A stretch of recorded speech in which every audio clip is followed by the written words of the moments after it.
کہ نماز میں اگر وضو ٹوٹ جائے تو آدمی کیا کرے۔ تو یہ بھی یاد رکھیں کہ نماز کے لیے بھی وضو شرط ہے، چاہے نفل پڑھ رہے ہوں، فرض پڑھ رہے ہوں، جماعت سے پڑھ رہے ہوں، علیحدہ پڑھ رہے ہوں، بلکہ صرف سجدہ شکر ادا کرنے کے لیے بھی وضو شرط ہے۔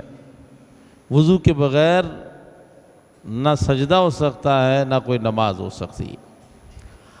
وضو کے بغیر نماز یا کوئی سجدہ ادا کرنا صرف گناہ ہی نہیں، بہت بڑا گناہ، بہت بڑا جرم ہے، کیونکہ اللہ تعالیٰ نے قرآن پاک میں صاف صاف فرمایا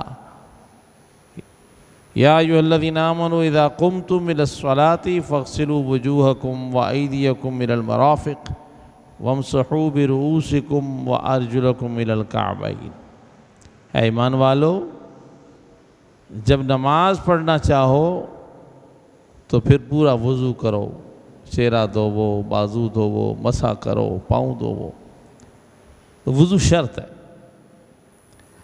تو شرط تو ہے وہ پوری نماز میں پائے جانا ضروری ہے۔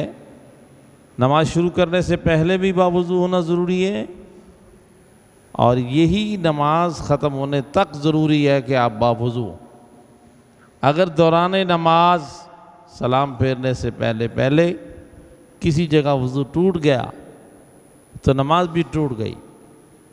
اب ایک لمحہ بھی آگے اپنی نماز کو آگے نہیں کر سکتے، مزید نہیں پڑھ سکتے۔ حکم ہی یہی ہے کہ وہیں پہ نماز ختم ہو چکی ہے، فوراً جا کر دوبارہ وضو کریں۔ اکیلے پڑھ رہے ہیں تب بھی یہی حکم ہے، جماعت میں پڑھ رہے ہیں تب بھی یہ فرض ہے، لازمی ہے کہ آدمی وہیں سے اپنی نماز کو ختم تو ہو چکی ہے، بس وہ جائے۔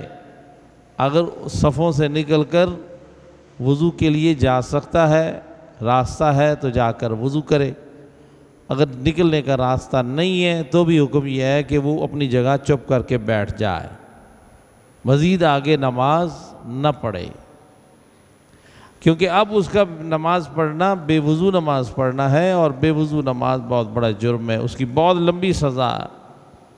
استغفر اللہ ربی من کل ذنب واتوب الیہ۔